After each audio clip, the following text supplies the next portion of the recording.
Welcome, everyone, to Sports Shorts presented by LeBear's Casino. Ronnie Rance alongside Tommy Chrysan. Today is Rougarou and Hall of Fame Wednesday. TK joining us from Tremonti's Meat and Seafood in Baton Rouge. We're over, of course, at Tremonti's on Wednesdays. It's burger and fries for $6.99. It's the fantastic, famous Tremonti's hamburger. Hey, listen, you don't have to go to Tremonti's, although if you're in the area, great. You can always go to a Rougarou game. That's where we serve Tremonti's hamburgers, the best hamburgers in town, not even close. So go check it out. And if this Saturday and Sunday night, the Rougarou are in action Saturday night, yeah, we know LSU probably will be playing in the championship game at 6 o'clock. Rougarou start at 7. But hey, that's what this device is for. You're watching it probably on your phone anyway. So watch the LSU game on your phone. Come out to a Rougarou game. We're going to have an awesome time. Beat the clock from 6 to 7, 50% off concession stands the first half hour, 25% off the second half hour. And then, of course, fireworks during the seventh inning stretch, 5-minute great fireworks show. So a lot going on out there. And on Saturday, Sunday night, we're going to have Bark at the Park. If you got a dog, bring it. You get in free if you bring your dog. And then also we're going to have contests and competitions with those dogs. And John Foster, the American Idol superstar from Bruley High School, who took the world by storm just a few months ago. He's going to be singing the national anthem, throwing out the first pitch, signing autographs, all that kind of stuff. So definitely check it all out. That'll be this week. For Tommy Christ, I'm Ronnie Rance, TK, LSU baseball, the Tigers. Hey, it doesn't matter if they start on a Monday, finish on a Tuesday. They figured out a way to beat UCLA and get to a point where now they play Arkansas tonight. And if they beat Arkansas, they're going to win the national championship because I think, we don't know who's going to pitch. I don't know. Jay Johnson's not saying. We can speculate till the cows come home. I would think it's not going to be any of their top three pitchers in Anderson, Ianson, and Evans. That means if they're going to have a staff game, and if they win that staff game, they will win the national championship because they'll have Anderson and Ianson 1-2, Evans fresh. I mean, nobody's going to, Coastal Carolina, who's in the driver's seat 2-0, is not going to beat him 2 out of 3 with that with that ability there and that situation and the pressure and all that. But if they do lose today, tomorrow is a marble game, winner take all. I would expect all hands on deck, Anderson, Ianson, and Evans, whatever it's going to take to win tomorrow, meaning Thursday. But hopefully somehow they can piecemeal a staff win and be set up perfectly for the weekend. Well, you said it last week, and we all agreed that they're going to have to win a game at some point when either Anderson and Ianson are not on the mound. Okay, well, tonight's that night. Okay, you got to go ahead and win this game. It's hoping for Arkansas and UCLA to go 14 innings yesterday and both have to spend pitchers and all that. That didn't happen. So, hey, you got to line up tonight, find a way to get it done. I looked at the weather forecast today at Omaha. A little bitty chance of rain later. I don't think it'll affect the 2 games, but, man, what a day. 2 teams trying to punch their ticket, Coastal and LSU, to Saturday play. And then, of course, they lose. You got tomorrow. No game scheduled Friday in Omaha. That's what they do. I guess rain could change that, but we'll see how it unfolds going forward. But a big, big night for LSU. And then in the win over UCLA, Jake Brown steps up with the hits. Jones hit the bomb. I mean, different guys are finding a way to get it done. And then when you look at all championship teams, you can go backwards. Different guys emerged or had a great game or did this or did that. And right now, that's what this LSU team is doing. So many people fired up, and it's going to be a fun day today.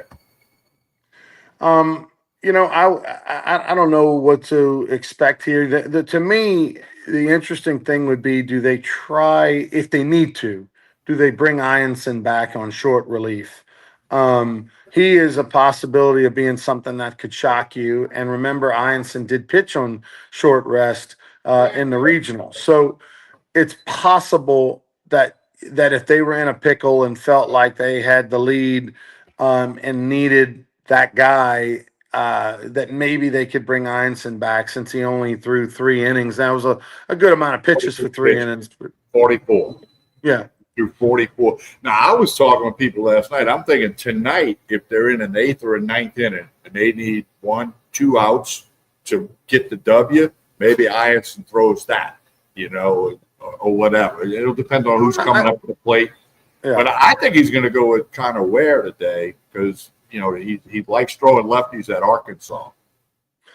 Oh, well, I mean, but regardless of who he starts with, there's going to be five guys that throw in this game. It's not a starter; it's an opener. That's really what's going to be here. I mean, whoever gets the ball first, you're just hoping they give you one time through the order without getting racked.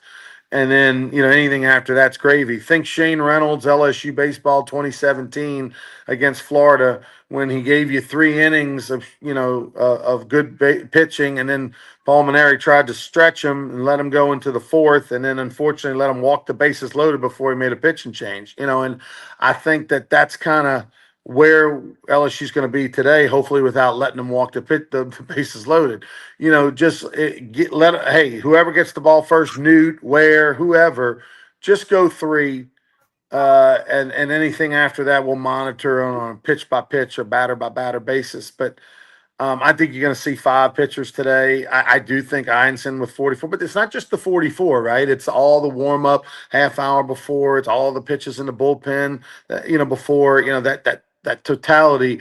This ain't the days of Skip Bertman where this would have been a foregone conclusion and Einson would have had the ball today. Like it wouldn't even be anything to talk about.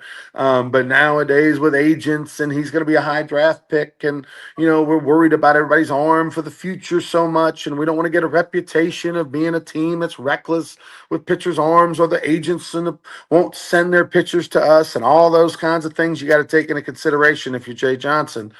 I do think Einson is available today for a couple of innings if need be. Now, do you want to see if you can sneak by these guys without them and throw them late? Or do you want to just say, hey, you get the ball first and give me 3 innings and forget about it. Get me off to a good start and then go. The problem with that, Tommy, is that, when we saw it the other day for Einson, we didn't see it maybe the previous month or so, but we did see it for 2 months.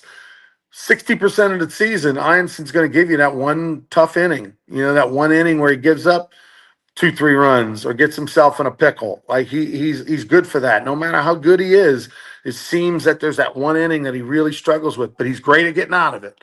Now, he didn't do that the last month of the season or so because he was just so dominant, but he went back to that. He was out that way for more than half a season at the beginning of the year. So I don't know if maybe they want to risk opening him. They probably would like to try to sneak by and then have him be a first in or available if you're tied or ahead late. Well, and the flip side is, LSU had 12 hits, 9 runs against UCLA. What are they doing at the plate? And you can play the game where we just got to outscore. It doesn't matter if you win 12-8. Okay, you win the game. So there'll be a lot of decisions for Jay Johnson and the staff to go through and look. We know how prepared Jay Johnson is. He's got plan A, B, C. He's got 26 plans. Every letter of the alphabet, he's got a plan for if this happens, if that happens. And, of course, they adjusted the rain delay thing. I mean, they're used to that. I mean, they practiced what to do during a rain delay. How many teams around America practice what to do during a rain delay? I'm thinking not a lot. Some, yeah, but not a lot. But that's just Jay Johnson. That's just the person he is and the relentless, leave no stone unturned type coach that he is. That's a very Skip Bertman-like thing to do, right? Coach Bertman was a type of person that he used to say everything matters. Every little thing matters, and that's what made him so great. Was he didn't, he was always looking in the future, and every little detail mattered. And his analogy was bullets in the holster. If we've got more bullets in our holster than the other team, we're going to win a lot more games. Law of averages say you're going to win a lot more games. And what he meant by that was if we have all these ways we do things well, doesn't matter if we use 10 bunt plays, but can we execute 10 bunt plays? Can we give the signal from the dugout? Can the team get the dugout and give it to each other and be where they're supposed to be on time and execute it? It doesn't matter if we're really ever going to run all 10 of those, but if the other team knows we can run those plays and run them well, they're not going to steal. They're not going to do, they're not going to hit and run, those types of things. So he was one that felt like everything matters and was very detail oriented. And obviously Jay's got a lot of that in him. I thought it was pretty incredible. The the video that we saw of Jay Johnson with Jared Jones and taking batting practice in between the first and second game and going off to the side and just talking to him about his approach and swing path and all those types of things, trying to get him right after the 5 strikeout performance. And then what does he do? It's a 3-run bomb his first time up.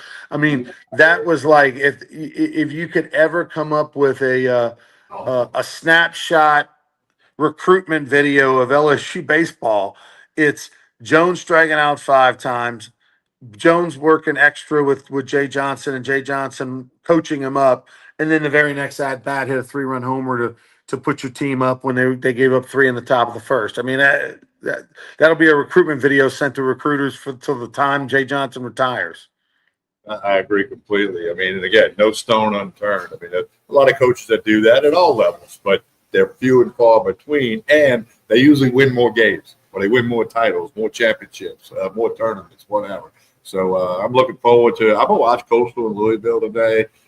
Looking forward to watching that. Coastal's a pretty cool story, and as you know, I got to tour that facility a few years back with one of their coaches, and it's just phenomenal up there in Conway, South Carolina, and it's a great story. We all know they, came through Baton Rouge on their way to a title back in 2017. So I'm excited. And Louisville's a scrappy bunch. Here they were up 6-3, going to the ninth. Oregon State ties at 6-6, and then they walk it off at the bottom of the ninth.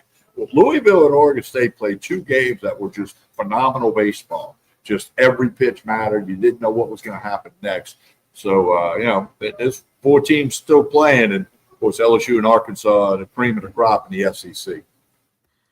So, all right, tonight 6 o'clock. Let's see what happens. Rocco's Jello shots. How we doing on the pace, Tommy? Are they ahead of pace from last time?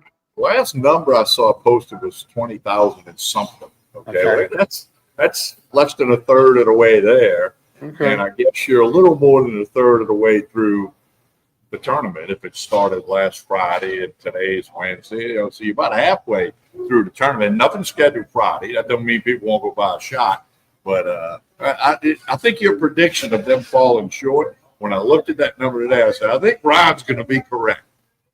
Well, obviously it's a long way to go. LSU baseball played in Game 3 of the World Series, and then won it. So the shot total, wasn't final till after the whole thing was done, and it was in the 60,000 range. But I think the big dollar amounts from Gordon McKernan and Todd Graves and all that, I don't think are going to be as big this go round. That's my prediction. Just because, hey, they've been there, done that already.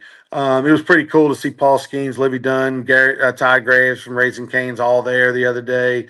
By the way, Arkansas is the team that started this whole thing. Arkansas is the team that started the whole shot trend and going crazy with the shots and all that. But then LSU said, hold my beer, and just blew right by him and became the school to take over that whole shenanigans. But what a great marketing gimmick. Just freaking love it. $5 a shot, $1 of it goes to charity.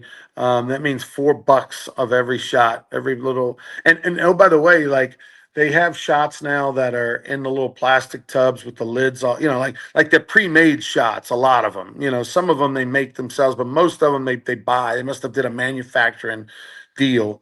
And I know this, that because we got shots last week for the Rougarou game during the LSU baseball game if they scored a run, and we gave away shots. They scored the 4th run during the game, and we gave away shots. We went and bought shots at, I think, gelatin shots at Costco or Sam's or something like that, and they were about $1 a shot, Tommy, or something like that, maybe a tad over. So if you're buying thousands and thousands of shots from somebody, you're getting the price pennies on the dollar, right? So if they're paying 50 cents a shot, 350 of every 5 is pure profit, Coach. And not to mention you get the dollar tax deduction. So, I mean, pretty big win for Rocco's. They may be expanding a location in Baton Rouge sometime soon. Or they're going to take a couple of weeks off the rest of the month. Yeah. We headed to the beach.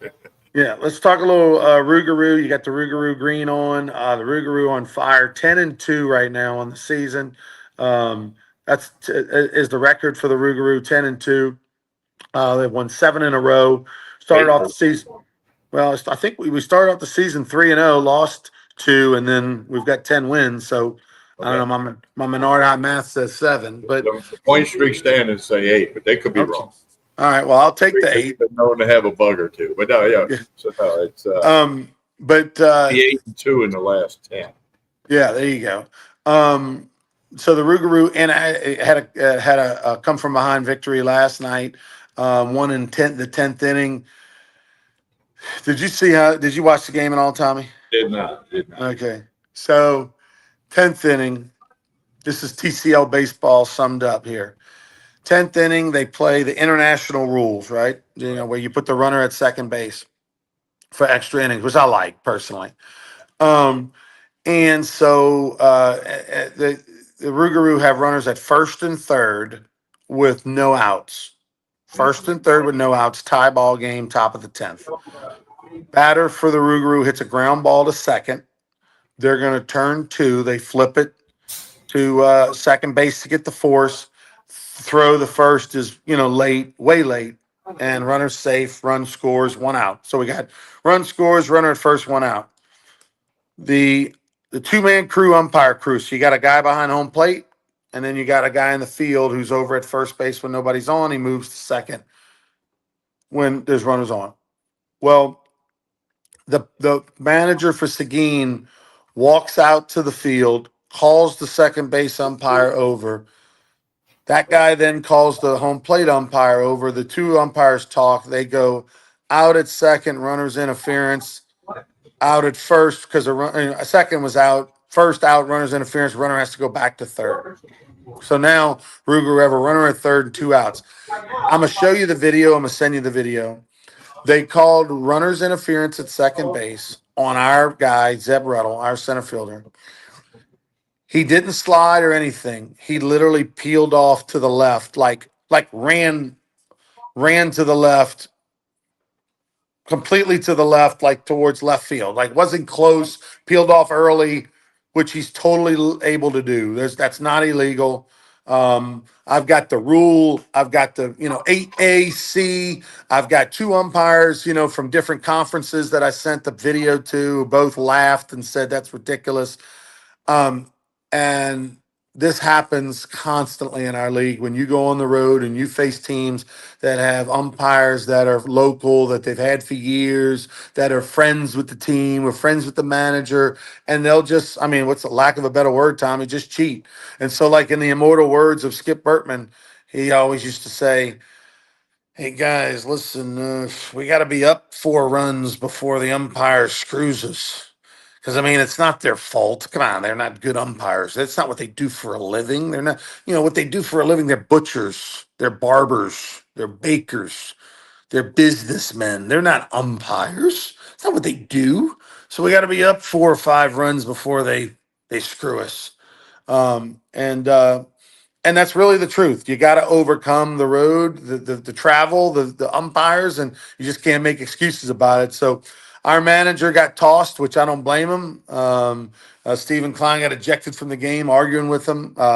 And he will not have to sit out today because there's a one-time rule where the first ejection, you get a free pass for the coaches. So, but a crazy ending. Grant Sawa comes up with 2 outs.